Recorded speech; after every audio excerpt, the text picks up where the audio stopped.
समय समाजवादी पार्टी की पैदल पदयात्रा चल रही है, जिसका नेतृत्व अरशद खान साहब कर रहे हैं, जो समाजवादी पार्टी के पूर्व राष्ट्रीय महासचिव रह चुके हैं और मौजूदा प्रत्याशी भी थे आम चुनाव में। ऐसे में ये पदयात्रा कितनी दूर तक जाएगी और कब तक आप लोगों का ये पदयात्रा चलेगी? समाजवादी पार्टी देश बनाओ देश बचाओ पदयात्रा 9 अगस्त 2022 को गाज़ीपुर की धरती से शुरू हुई है और 18 तारीख से जौनपुर में है। किराकत विधानसभा, जफराबाद विधानसभा थी। कल शाम को जौनपुर सदर में अंबेडकर तिराहे से हम लोगों ने स्वागत किया और फिर शहर में पदयात्रा चली है और रसूलाबाद में रतन साहू घर पे खाना और रहना विश्राम था और सुबह रसूलाबाद से चल के यहाँ खितासराय पहुँची है और अभी हम लोग उसराहटा में शाहगंज विधानसभा में यात्रा पहुँचेगी। वहाँ पर यात्रा के लिए भोजन का और रहने का इंतज़ाम है। कल शाहगंज विधानसभा में यात्रा चलेगी। 7:30 बजने वाला है शाम को। अब तक कितनी देर तक, आज कितनी देर तक चलेगी ये पदयात्रा? अभी उसराहटा तक जाएगी, कम से कम 3 किलोमीटर तो ही है।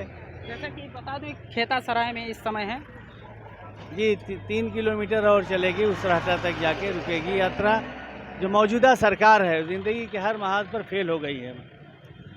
कानून व्यवस्था खराब है, महंगाई बढ़ गई है, बेरोजगारी बढ़ी है, अराजकता बढ़ी है, महिलाओं के साथ बलात्कार बढ़ा है, हत्याएं बढ़ी हैं और न्याय नहीं हो रहा है। जैसे लखनऊ में विधानसभा के बाहर समाजवादी पार्टी के तमाम बड़े नेता और तमाम विधायकों ने जो प्रदर्शन किया, उस पर भारतीय जनता पार्टी का कहना है जो भी बात है आप विधानसभा सदन में खुलकर रखिए असेंबली में। इस मुल्क में डेमोक्रेसी है, सड़क पे भी और संसद में भी, विधानसभा में भी हर जगह बात रखने का सबको राइट है। सरकारें नहीं सुनेंगी तो सड़कें जाम करके भी सुनाया जाता है। सरकारें नहीं सुनेंगी तो धरना प्रदर्शन, अनशन और आमरण अनशन किया जाता है, जो महात्मा गांधी ने सिखाया है। और विधानसभा लोकसभा में भी बात रखी जाती है। हम इस देश की न्याय व्यवस्था में परिवर्तन चाहते हैं। इस देश में सही समय पे न्याय नहीं होता। समाजवादी पार्टी चाहती है न्याय का विकेंद्रीकरण हो, न्याय सस्ता हो, सबकी पहुँच के अंदर हो।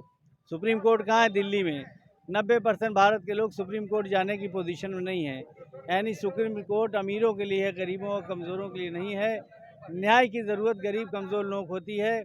इसलिए हम चाहते हैं कि सुप्रीम कोर्ट की बेंच सभी राज्यों की राजधानी में होना चाहिए। हाई कोर्ट की बेंच कमिश्नरी हेडक्वार्टर पर होना चाहिए। मुंसिफ अदालतें तहसील हेडक्वार्टर होना चाहिए। हाई कोर्ट की बेंच कमिश्नरी हेडक्वार्टर पर होना चाहिए। मुंसिफ अदालतें तहसील हेडक्वार्टर होना चाहिए। और तमाम मुकदमे 3 महीना, 6 महीना, 9 महीना, 1 साल फैसले का वक्त मुकर्रर किया जाए। 1 साल से ज़्यादा किसी भी अदालत में कोई मुकदमा नहीं चलना चाहिए। और जो सुप्रीम कोर्ट, हाई कोर्ट में जजों की भर्ती हो रही, कॉलेजियम सिस्टम, जिससे डकैती पड़ रही है, दलितों, पिछड़ों, कमज़ोरों को नहीं मिल रहा है। 52% आबादी है बैकवर्ड की, उनके जज 2% से कम हैं। 30% से ज़्यादा आबादी है दलितों, आदिवासियों के, उनके 2% से कम जज हैं हाई कोर्ट, सुप्रीम कोर्ट में। इसी तरह मुसलमान, सिख, ईसाई पर के भी 1% भी सुप्रीम कोर्ट, हाई कोर्ट में जज नहीं है।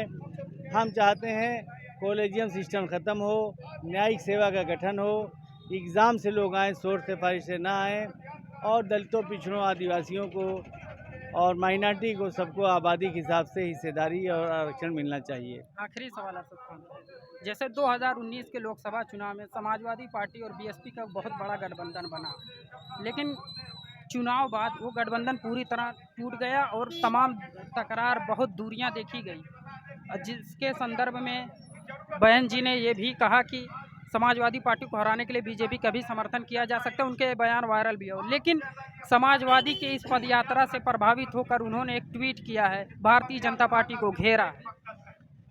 ऐसा है कि 2019 में क्यों फेल हुए, उसके बहुत सारे कारण हैं जो बोला नहीं जा सकता है।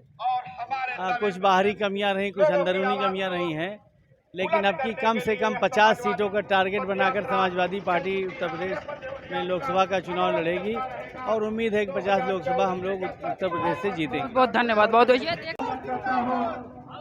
समाजवादी पार्टी के जोरदार कार्यकर्ता जो पूरी तरह से जोश में, आप देख सकते हैं, ये खितासराय चौराहे पर समाजवादी पार्टी की पदयात्रा।